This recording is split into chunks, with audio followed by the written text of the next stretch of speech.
राजन्स career private limited के official YouTube channel पर मैं विश्व वर्मा आप सभी छात्रों का स्वागत करता हूं। आप सभी छात्रों के लिए एक महत्वपूर्ण सूचना, राजन्स कैरियर प्राइवेट लिमिटेड में छत्तीसगढ़ पुलिस जिला आरक्षक बल के लिए नई बैचेस प्रारंभ हो रही है। ये बैच ऑनलाइन और ऑफलाइन दोनों ही माध्यम में शुरू हो रही है। तो जो भी छात्र इसमें इच्छुक हैं और एडमिशन लेना चाहते हैं, दिए हुए नंबरों पर संपर्क कर सकते हैं। चलो आज से शुरू कर रहे हैं वृत्त पर आधारित प्रश्न। इसके लिए पहले कुछ फॉर्मूला पढ़ लेते हैं, ठीक है।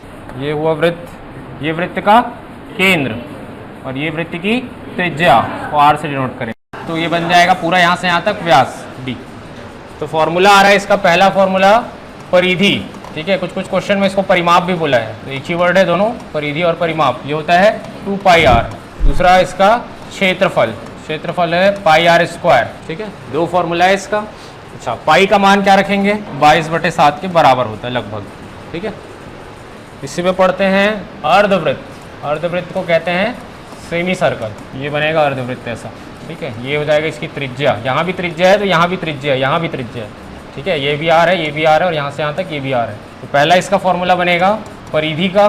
परिधि होता है वृत्त का 2 पाई r, तो देख के लगेगा आधा पाई r होना चाहिए, तो पाई r यहाँ से यहाँ तक बस निकलता है। ये वाला पार्ट और एक्स्ट्रा आता है इसमें, तो 2r हो जाएगा ये। तो दो तरीके से लिखते हैं इसको, पाई r डायरेक्ट प्लस d लिख सकते हो क्योंकि 2r बराबर d व्यास होता है, और पाई r प्लस 2r ऐसा भी लिख सकते हो। या इसको ऐसा लिख सकते हैं, r कॉमन निकाल के पाई का मान रख के सॉल्व करें 22/7 रख के, तो ये आ जाएगा 36/7r। और दूसरा इसका क्षेत्रफल, क्षेत्रफल इसका वृत्त के क्षेत्रफल का ठीक आधा होता है, तो वृत्त का क्षेत्रफल पाई r स्क्वायर होता है और इसका आधा हो जाएगा पाई r स्क्वायर बटे 2, ठीक है। नेक्स्ट है वृत्तखंड, इसको बोलते हैं सेक्टर। जैसे एक वृत्त हुआ, इस वृत्त का कोई खंड, यानी यहाँ से यहाँ ले लिए, यहाँ से यहाँ ले लिए, ये एंगल बना रहा है थीटा, ठीक है। तो ये जो भाग दिख रहा है आपको, ये क्या कहलाएगा, वृत्तखंड कहलाएगा। तो पहला फॉर्मूला वृत्तखंड की लंबाई, ये होता है पाई r थीटा बटे 180, और दूसरा इसका क्षेत्रफल आएगा पाई r स्क्वायर थीटा बटे 360। ये क्षेत्रफल आ गया, दो फॉर्मूला इसका।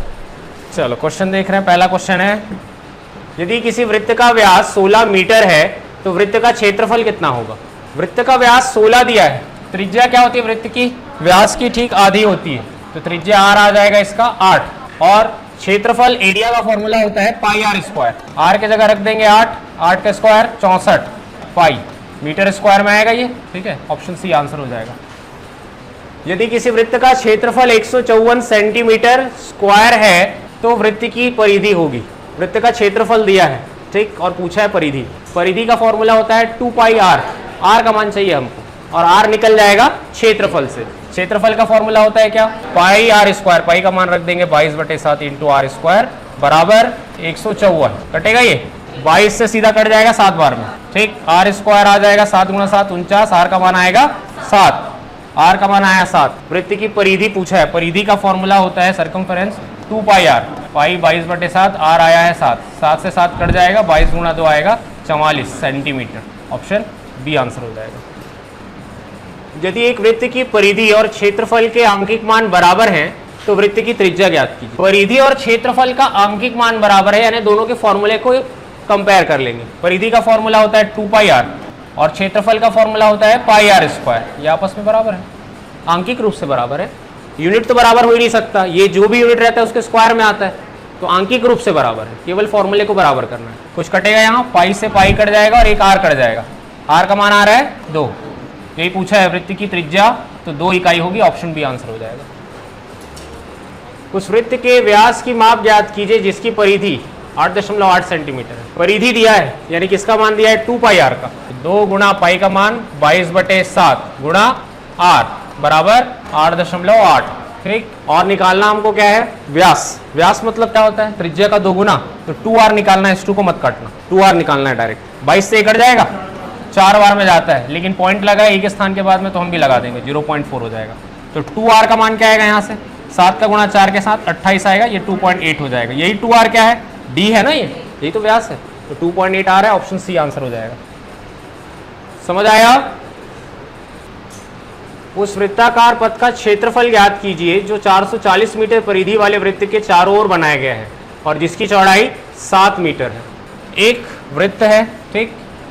अब इसके चारों, पहले तो इसका परिधि दिया है 440 मीटर और इसके चारों ओर क्या बना है, एक पथ यानी रास्ता बना हुआ है, ऐसा बनेगा।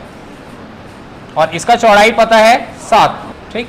और हमको पूछा गया है इस पथ का क्षेत्रफल, ये तो क्षेत्रफल कैसे निकलेगा, बड़े वृत्त के क्षेत्रफल में छोटे वृत्त के क्षेत्रफल को माइनस कर देंगे, निकल जाएगा बीच का, ठीक।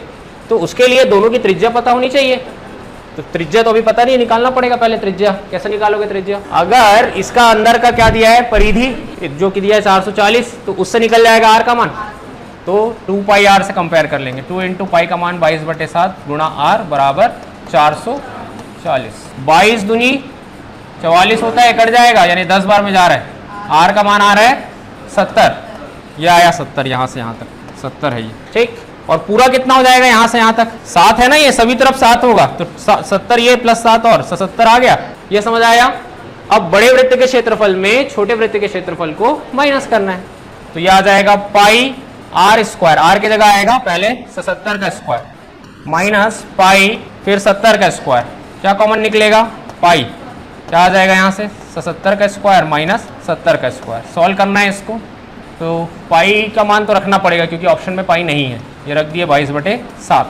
यहाँ हम फॉर्मूला लगा सकते हैं ए स्क्वायर माइनस बी स्क्वायर का, एक बार प्लस होगा और एक बार माइनस होगा, तो एक बार पहले प्लस करते हैं, यहाँ आ जाएगा 7, 7 7 14 147 गुणा, और एक बार माइनस, ये हो जाएगा 7, ये 7 से 7 कट जाएगा, इनको गुणा कर लेंगे, 7 दूनी 14, इकाई अंक 4 आ रहा है, 2 ऑप्शन में है, तो और गुणा करो फिर 147 गुणा 22 करना है, 22 7 154 का 4 हासिल आया 15, और 22 चौक 88, 88 और 15, ठीक है 103 होगा, यानी 3 34 आ रहा है लास्ट में, 3 और 4 कौन सा ऑप्शन दिख रहा है, बी में दिख रहा है 34, यही हो जाएगा आंसर। समझ आया। एक 28 सेंटीमीटर व्यास वाले अर्धवृत्त की परिधि है, अर्धवृत्त की परिधि पूछा है और व्यास दिया है, व्यास अगर 28 है तो त्रिज्या आ जाएगा इसका 14, 28 का आधा, और अर्धवृत्त की परिधि पूछा है, फॉर्मूला होता है अर्धवृत्त की परिधि का 36/7r। ये फॉर्मूला इसलिए यूज करेंगे क्योंकि ऑप्शन में डायरेक्ट आपको संख्यात्मक मान दिया हुआ है ना, इसलिए क्लियर है। आर का मान रख दो इसमें, 36/7 गुणा 14, 7 दूनी 14, 36 दूनी 72, ऑप्शन सी आएगा आंसर। याद रखना ये फॉर्मूला डायरेक्ट काम का है। एक वृत्त में अंकित एक समबाहु त्रिभुज का क्षेत्रफल 9√3 सेंटीमीटर स्क्वायर है, वृत्त का क्षेत्रफल क्या है। एक वृत्त है, इस वृत्त में अंकित है एक समबाहु त्रिभुज, समबाहु त्रिभुज जिसकी तीनों भुजाएं बराबर होती हैं, ठीक है, और इसका क्षेत्रफल पता है कितना दिया है 9√3, और पूछा क्या है, वृत्त का क्षेत्रफल, पूरा वृत्त का क्षेत्रफल निकालना है। सिंपल सा काम है, क्या करेंगे, अगर ये पता चल जाए ये वृत्त का केंद्र है, ये पता चल जाए तो ये क्या निकल जाएगा, वृत्त की त्रिज्या, ये वृत्त की त्रिज्या है। और समबाहु त्रिभुज के लिए क्या है, ये इसको भी मिला सकते हैं ऐसा और इसको भी मिला सकते हैं ऐसा, और इसको पूरा बढ़ा सकते हो, इधर भी बढ़ा सकते हो, इधर भी बढ़ा सकते हो। क्या है ये त्रिभुज का, क्या है ये माध्यिका है। एकमात्र ऐसा त्रिभुज कौन सा है जिसमें चारों जो खींचते हैं, माध्यिका, शीर्षलंब और लंबार्धक और कोणार्धक एक ही बिंदु पे लाई करता है, एक ही लाइन पे, समबाहु त्रिभुज में ही होता है ऐसा, ठीक। तो ये उसकी क्या हो जाएगी, ऊंचाई कह सकते हैं। तो पहले क्षेत्रफल से ए निकालो, ए से ऊंचाई निकाल लो, ठीक। क्षेत्रफल का फॉर्मूला होता है √3/4 ए स्क्वायर बराबर दिया है 9√3, √3 से √3 कैंसल, ए स्क्वायर आएगा 9 चौक 36, ए का मान 6, ठीक। और ये निकल गया क्या, इसकी भुजा। अब निकालेंगे इसकी ऊंचाई, ऊंचाई का फॉर्मूला होता है √3/2 ए की जगह 6 रख दिए, 2 से ये 3 बार में कटेगा, ये आ गया 3√3, ठीक, 3√3 क्या आया, ये पूरा ऊंचाई आ गया यहाँ से यहाँ। और अगर ये माध्यिका है तो ये इसका केंद्रक होगा, ठीक।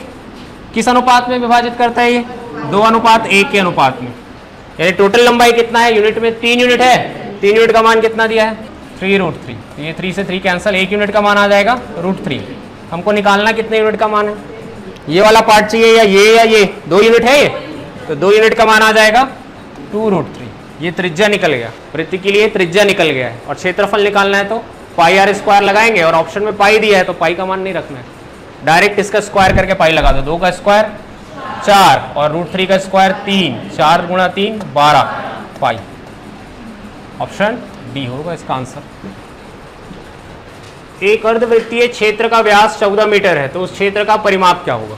व्यास दिया है, आपको पूछा जा रहा है परिमाप, तो व्यास अगर पता है तो इससे निकल जाएगा, त्रिज्या आ जाएगा 7 और क्षेत्र का परिमाप, अर्धवृत्त का परिमाप होता है 36/7 r। r का मान दिया है, आया है 7, 7 से 7 कट जाएगा, 36 आ रहा है, ऑप्शन सी आंसर हो जाएगा। याद रखना 36/7 r। जल्दी बन रहा है ना क्वेश्चन। एक तार को मोड़कर जब एक वर्ग बनाया जाता है तो वर्ग का क्षेत्रफल 484 वर्ग सेंटीमीटर होता है। यदि उसी तार को वृत्त के रूप में मोड़ा जाए तो इसका क्षेत्रफल कितना होगा? एक तार है जिसको मोड़ा गया, तार लंबा था, पहले मोड़ा गया एक वर्ग के शेप में, तो इसका क्षेत्रफल आ रहा है 484। ठीक, क्षेत्रफल है। तो क्षेत्रफल यानी a स्क्वायर का मान दिया 484, तो यहां से भुजा आ जाएगा, इसका स्क्वायर रूट हो जाएगा 22, इसका भुजा आ गया 22। अगर मैं इसका परिमाप निकाल लूं तो तार की लंबाई निकल जाएगी, तो ये परिमाप आ जाएगा इसका पेरीमीटर 22 गुणा 4 करोगे 88 आ जाएगा, पेरीमीटर आ गया 88। अब इसको मोड़ा गया है और क्या बना रहे हैं? वृत्त। तो ये तार को ही तो मोड़ा गया है ना, तार की लंबाई सेम रहेगी, यानी तार की जो परिधि होगी वो आएगा, ये वृत्त की जो परिधि होगी वो आएगा 88। तो वृत्त की परिधि का फॉर्मूला है 2πr, 2 गुणा 22/7 गुणा r बराबर 88। कटेगा 2 गुणा 22 44, 44 दूनी 88, r का मान आ रहा है 14 और हमसे पूछा गया है इसका क्षेत्रफल। क्षेत्रफल का फॉर्मूला होता है πr स्क्वायर, तो पाई का मान 22/7 r स्क्वायर यानी 14 गुणा 14 लिख लो 2 बार, तो ये 7 से कट जाएगा 2 बार में, जाएगा 22 गुणा 14 दूनी 28, गुणा करने से आ जाएगा ये 616, ऑप्शन बी आ रहा है। समझ आया कि नहीं? कभी भी एक शेप को मोड़कर दूसरे शेप में डाला जाता है तो वो परिमाप समान रहता है हमेशा।